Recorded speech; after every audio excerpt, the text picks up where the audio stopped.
So in America, particularly in Washington State, we have these espresso things, these little buildings, and you can go there and you can get your fancy coffees. In Washington State, we have a lot of these, and they're all over the place. It's very common. There's this one in particular. It's all big and red, and it cost a lot of money to build, I'm sure. It's called Firehouse Espresso. Right below that, closed due to fire damage.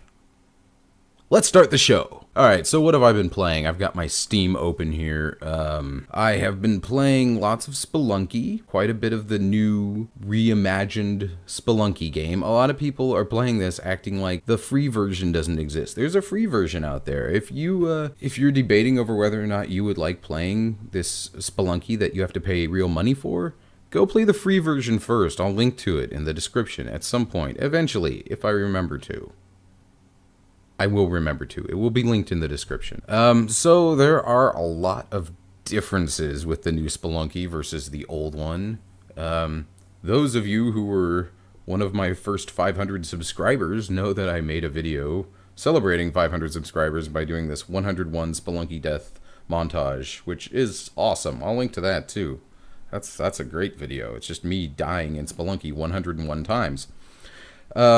So there are some major differences, like the shopkeeper is way more difficult to rob in the new Spelunky, like a lot more difficult to rob in the new Spelunky, as in there's no point in even trying, at least that I've seen. I haven't really looked it up. There could be a good way, a good strategy to go about robbing the shopkeeper, but my old strategies from the free version do not pay off in the new one. Now, while the shopkeeper may be difficult to rob, it does something interesting, and it makes the money you acquire actually become useful. Because in the original Spelunky, he was very easy to rob, so you had no reason to spend any money. There was no reason to buy anything. There was no reason to go after treasure when you saw it. Now you do have a reason to go after all this treasure and buy from the shopkeeper, because as I said, very difficult to rob. And in addition to that, you don't really want the shotgun. I find myself not wanting the shotgun very bad, unless the Tunnel Digger asks for it, which he's been asking for it lately to build a shortcut into the ice caves, and I haven't been able to get a hold of a shotgun for him. But there's just, the kickback, for one thing, is ridiculous. Like, I inevitably will knock myself into spikes or enemies or something. I find the boomerang, which is a new item in this new version, to be way more useful. But all in all, I'd say it's a very fun game, this new Spelunky, but I'd say new, it's been out for like a year on the Xbox, but whatever. It's all in all, it's a very good game. It's just, if you go into it expecting just a nicer looking version of the original Spelunky, you're not going to get that. The gameplay has been changed up dramatically, I would say. But all in all, a very fun game, just not the same game. So what else have I been playing? I played a little bit of Guns of Icarus online. I bought it because I like the idea of, you're on this big ship. There are multiple people on the ship. Some are gunners. There's a pilot. It seems you have a captain. I don't totally understand how the whole captain thing works. I haven't played multiplayer yet. I just kind of ran through the practice stuff. You can be an engineer, where your job is to be an engineer. You just fix things. If the hull is breaking down, you got to work on the hull. You got to work on the engine. Work on the guns if they catch fire or whatever. And I really like that idea. I had that concept for Star Trek Online when neighbor picked today to do the lawn mowing and such. No, there's somebody outside mowing our lawn. That's great. Alright, so anyway, I had this idea for Star Trek Online, where you would just, if you're an engineer, then that's what you do. You're an engineer on the ship, you know? You could do sort of like mini games or something.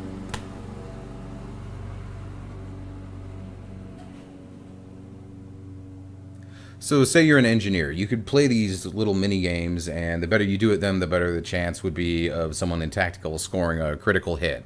Or something like that. I thought that would be great, but no, then Star Trek Online came out, and it was a lot of ground combat. Apparently the spaceship combat is great, people tell me. I didn't enjoy it one bit, but a lot of people seem to like it. A lot of people who have played games like that. But I didn't want to be the captain of my own ship. Everybody is literally the captain of their own ship, and that just seems stupid. I would have preferred to be an engineer and start out as an ensign and like work my way up the ranks or something. I think that that would be a lot more fun. And screw the whole being a captain thing. Just have the captain be an AI. I think that would be the best. He could be like the NPC quest giver or something. I don't know. I don't know. Just a concept. No bad ideas in brainstorming. So it's actually been a long time since I've made one of these videos, and that's mainly because, well, it's been over a week, and that's because I got a tooth infection. So I go to the dentist, I get some antibiotics, I'm taking those. While I'm taking those, I catch a really bad cold, so I'm taking antibiotics and I have a cold at the same time, which is a horrible thing to go through. Then the cold's finally gone, so I go back to the dentist and I get the tooth pulled, so I'm down another tooth, which feels really weird. There's like this... I keep trying to touch that tooth with my tongue and it's not there. It's like phantom limb syndrome, but for your tooth.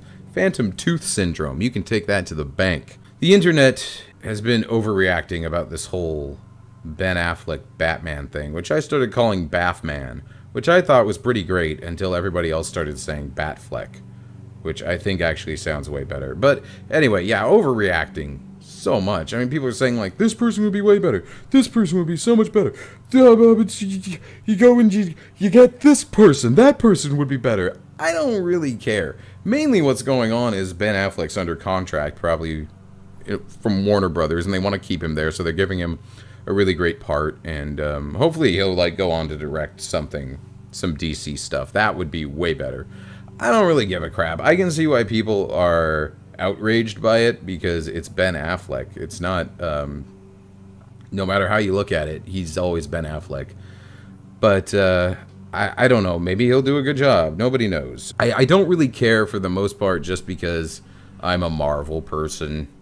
I'm not a DC kind of person, so I don't care too much. If it sucks, then I won't like it, and that'll be that. And if it's great, then I'll enjoy the crap out of it. So either way, I don't really care. But people were really pissed off about it for a while there. It was hilarious. It was very fun to sit back and watch. Plants vs. Zombies 2 has been out for a while now. Everybody's asking me about that game. It's only available on the iOS, and it only seems to work with the forward-facing camera. It has something to do with the Retina display. I don't really know how it all works. I don't have that. I have this. I have a... You can tell by the rounded body there. It's an iPhone 3GS. And it barely runs the first Plants vs. Zombies, and it does not have a forward-facing camera, of course. Therefore, I cannot play Plants vs. Zombies 2, It's About Time. And I probably never will if it stays on the iOS forever. Which it may. It's a free-to-play game, too, which is pretty upsetting. It doesn't surprise me. After EA got a hold of the IP, they probably changed the business model completely and went for this whole free-to-play model, which I don't really care for. It freaks me out a bit. I don't like the whole free-to-play thing. It's like, yeah, you can get through the whole game without purchasing anything, but they're banking on the fact that you're probably going to purchase things in-game. So anyway, no real interest in Plants vs. Zombies 2. So a while back, it was almost...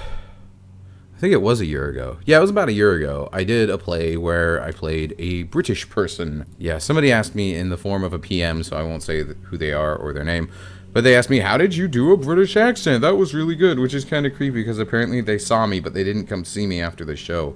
So that's kind of strange. If you're going to come all the way here to see me in the show, you should at least come back into the green room and say hello after the show. That's your job. You're expected to do that. And pay for a ticket. That's also something you're expected to do. So they were asking me about the British accent. I was like, well, at first I just kind of started... I just sort of did it, you know. But it didn't sound good, I guess, because the director gave me a CD to listen to for British accents. And so I listened to that, and it gave me this little monologue to do from Gilbert and Sullivan's Hessians. So I thought I could perform that for you all here, right now. And this is what I would do every night before I went on stage to help me get the British accent down a little better. And it goes, when I first put this uniform on, I said as I looked in the glass, it's 1 to 1,000,000 any a civilian my figure and form would surpass.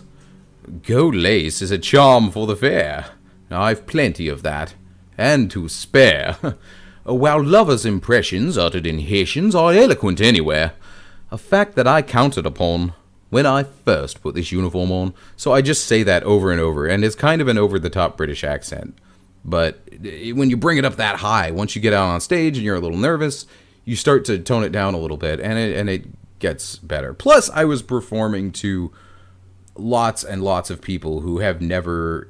They aren't going to notice any discrepancies in my British accent. They're just going to be like, oh, he's being British, that's funny. Ah. And it worked pretty well, except for like one time when I dropped the British accent all of a sudden. That was... It happens from time to time, and I got some criticisms on it. It wasn't super great, but it got the job done.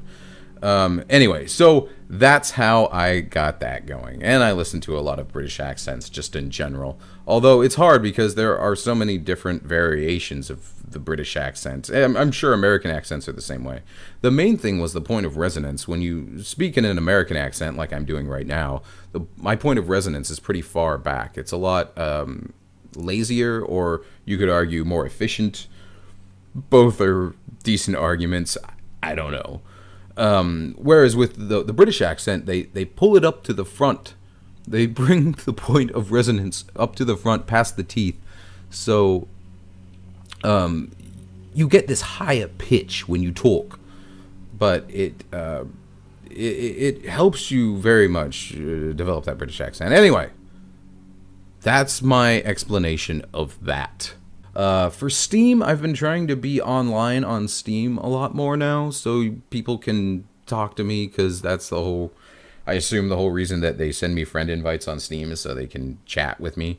So if I'm online on Steam, more than welcome to hit me up and say hello. Totally fine. I may not always respond right away, because I'll be playing Borderlands 2 or something. I'm in the middle of some shit, and I may not reply for 10, 15 minutes, but I will reply. Sooner or later, I will reply. Even if it's just, hello, Luke, I will give you a hello back. Because it is quite fun, and it gives me something else to do. Because right now, I am so overleveled on my second playthrough of Borderlands 2 at the moment that it's really tedious. Everything I do in that game is so tedious right now. I'm trying to get to a much higher level where the enemies scale to me better, because right now they're like 36 and 38, somewhere in there, and I'm 42. So it's not a whole lot of fun. It's just very tedious. So by all means, you're welcome to say hello and chat with me while I'm on Steam online. Anytime I'm online, go for it. I've also been playing a lot of DuckTales Remastered. That's a really difficult game. It feels like the NES one in terms of difficulty. A big part of it is learning the levels, for sure. You just need to keep playing the same level until you've got it down, and then move on to another level and play that one until you've got it down. Then go for the whole thing in one big shot. I haven't even beat it yet. I've got the moon down to the point where I'm pretty much good to go. I feel like the reason I can't beat the boss at the moon level is because I don't have enough heart pieces. I don't know what to call it. I don't have enough heart containers. I need more max health before I confront that rat. In the NES version, you could just get under one of those low-hanging ledges and just pogo like crazy, and he would just keep running through you, and you would trade hits with him, but he would die pretty quick.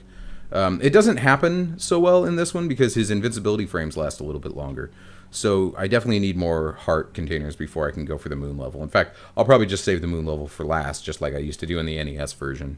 I've also been playing this game, The Bridge. It's pretty cool. It's a platform puzzle kind of game, which I'm getting really burnt out on and disgusted with at this point. But The Bridge is actually really fun. It's like you're in an MC Escher drawing. Each level is its own mind-bending MC Escher sketch. And the whole thing is you rotate the level around yourself to reach your goal. So I wanted to avoid talking about gaming news, but occasionally I come across some interesting shit. And one of those things is this Mighty Number 9. Basically, the creator of Mega Man wanted to make this particular Mega Man game, but it fell through while he was working at Capcom. He doesn't work there anymore. And so he's going to make his own Mega Man game, but he's calling it Mighty Number 9. And it has to be... my nose itches. It has to be legally distinct, of course, from Mega Man, so it's being called Mighty Number 9. And he's got a Kickstarter project for it going. His goal is 900,000. He's at It's right here. He's at $586,000 already with 30 days to go. So he's looking real good.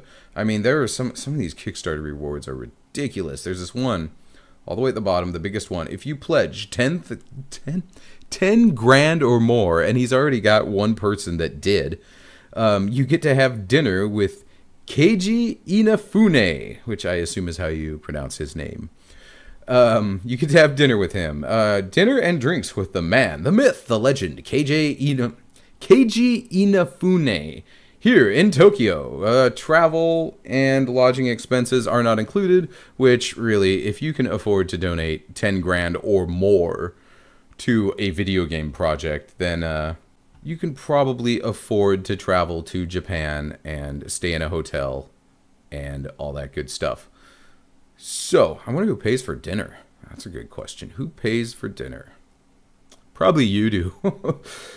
Well, you can do $1 if you want, but if you do $5 or more, you get exclusive Mighty Number Form access, name in backer credits, and backer-only participation events. $20 or more is the one you want. That's the one that gets you the digital copy of the game. I don't know. I'll probably put 20 bucks into it. I'll link to the Kickstarter. If nothing else, just go to the even if you don't want to pledge any money, just go to the Kickstarter to watch the video because it's a really, really cool video. It's him talking all about his experiences with Mega Man over the years and what they've got so far done in the game. I'll try to post some screenshots because it looks really freaking cool. I'm looking at the Kickstarter. You can't really... I can't get a hold of too many large screenshots, but... yeah, there are only a few screenshots and some concept art, but I'll try to get some of that up so people can take a look at it because it looks very, very fucking cool. I mean, it looks like it could be a really great Mega Man game. It could also suck completely. I don't know.